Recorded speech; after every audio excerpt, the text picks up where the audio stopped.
C'est vrai. Moi, quand j'étais à l'armée, ça m'est arrivé. Mais c'est pas sur la tête que je lui ai dit de le mettre, si vous voyez ce que je veux dire. A compris? Hein? Je voulais parler de son... Madame, messieurs, le dîner est prêt. Doit-on attendre monsieur ou puis-je servir tout de suite? Oh non, servez donc les invités. Monsieur n'avait qu'à être à l'heure pour les recevoir. Bien dit. Allons bouffer, ça fera venir. Madame Pervenche, je vous parler quelques instants. Bien sûr. Nous devons nous entretenir d'une affaire urgente. Allez-y, commencez sans nous, nous vous rejoignons. L'affaire urgente, Patricia. C'est l'amour dont je brûle pour vous. Professeur, vous devriez faire attention, on pourrait nous entendre.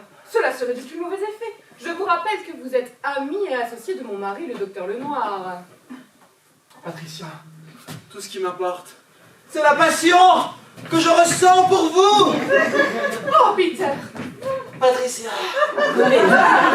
Patricia.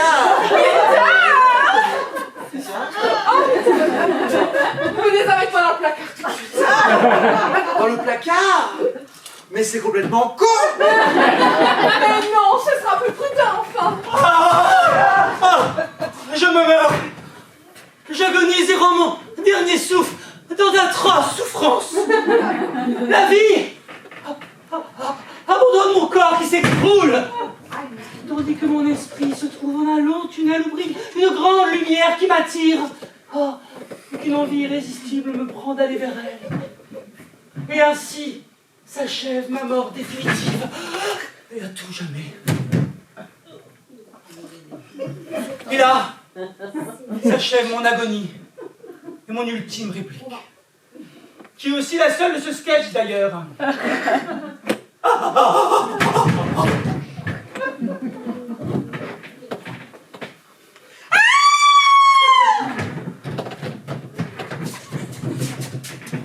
Que se passe-t-il ici?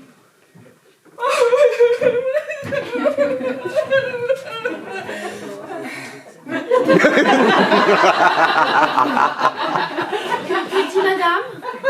Elle dit que le docteur Lenoir est sorti du placard.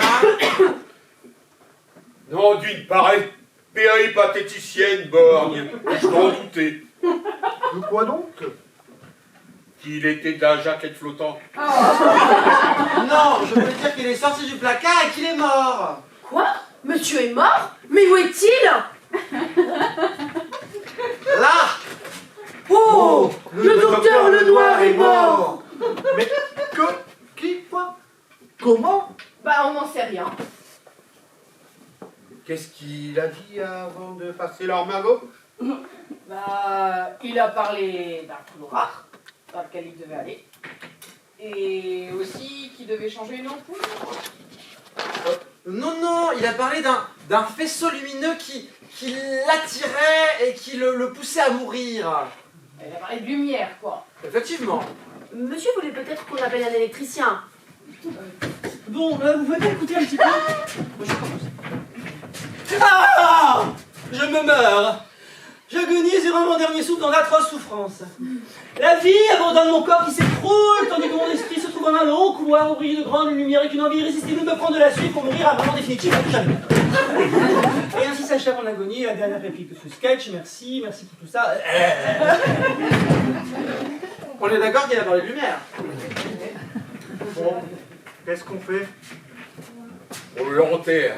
Bah, non, on va appeler la police. J'y vais tout de suite, madame. Allô? La police? Il y a eu un meurtre ici. Venez vite. Ils arrivent tout de suite. Ah bah c'est du rapide. Arrive-t-elle, police? Ah bah c'est du rapide. On m'appelait car paraît-il il y a un meurtre ici. Or, quand il y a un mystère dans l'air, quand un crime affreux reste impuni, on voit surgir rapide comme le clair le commissaire Henri Buttle. Car je viens faire la lumière sur de bien sombres affaires. Car oui, je suis le bras vengeur de la justice. On est d'accord qu'il en fait autant des caisses que le mort. Alors, j'avoue que je ne sais pas lequel des deux est le pire. Bon, c'est pas tout ça, mais j'ai une affaire à élucider. Où est le mort? Là! Ah oui, c'est vrai, j'avais pas vu. Bien.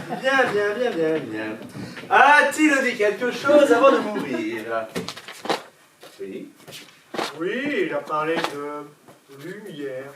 Pas compris. C'est tout? C'est un peu court, jeune homme. Non, monsieur a dit d'autres choses, mais c'était... Long. Ennuyeux. Chiant à mourir. Mais c'est pas possible, hein. Mais franchement, mais à quoi ça sert que je m'évertue à apprendre une aussi longue réplique si personne n'écoute? Je recommence. Non, c'est bon. Vous comprenez rien à l'art. Fait le chômage. Bien.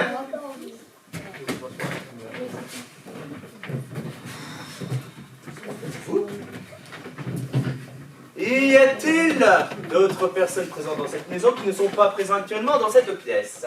Non. Erreur, c'est complètement faux. En effet, il manque 2 personnes dans cette pièce. Comment?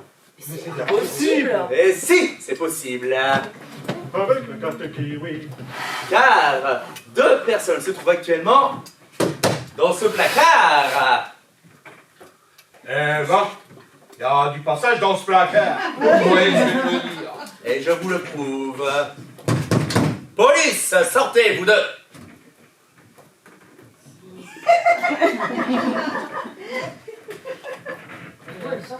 On ne me voit plus. Madame a 2 invités de plus, il va falloir que je mette une rallonge à la table.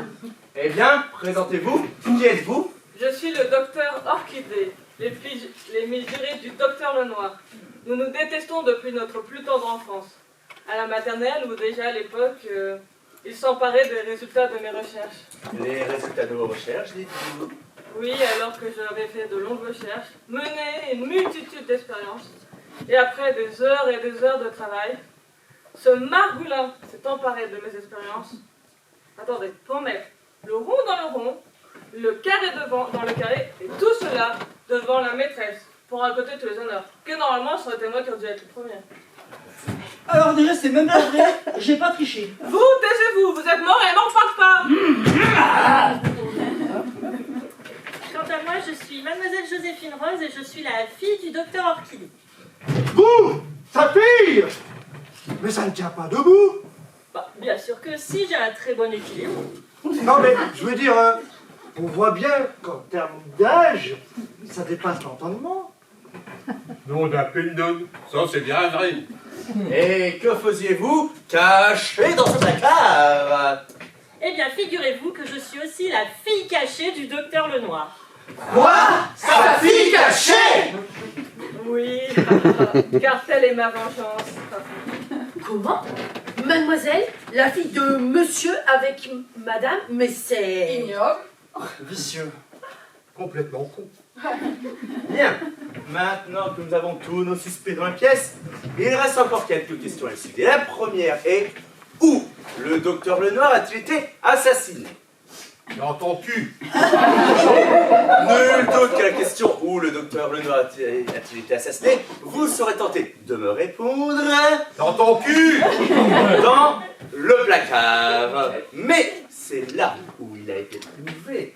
Or, rien ne prouve qu'on ne l'a pas assassiné ailleurs avant de le transporter dans le placard.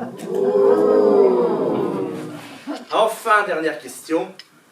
Comment le docteur Lenoir a-t-il été assassiné? Quelle est l'arme du crime? À cela, nul doute que la réponse se trouve... Dans ton cul. Oh, vous, ça suffit avec ces obscurités, hein?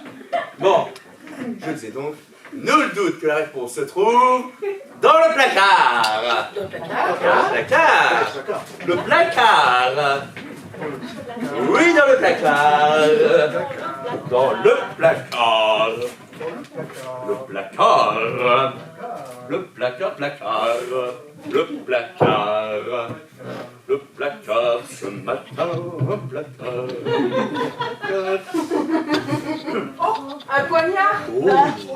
Un revolver. Un chandelier. Et le corps. Une clé anglaise. Une matraque longue et bien dure. et un joli manteau de fourrure.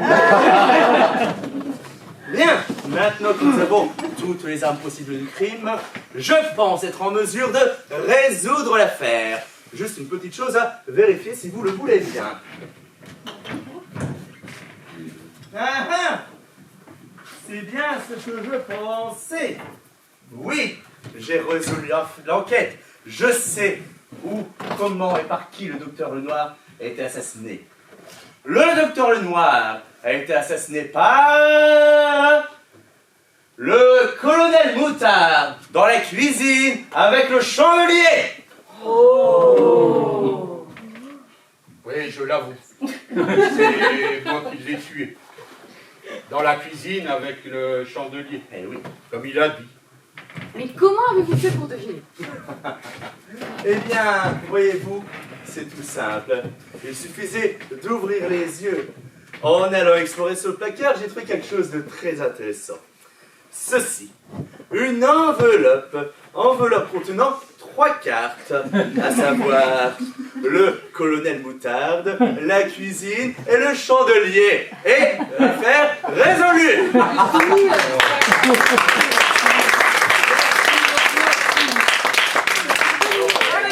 Regardez la solution. Mais quel tricheur! Franchement, c'est de l'anti-jeu, tu fais un jeu de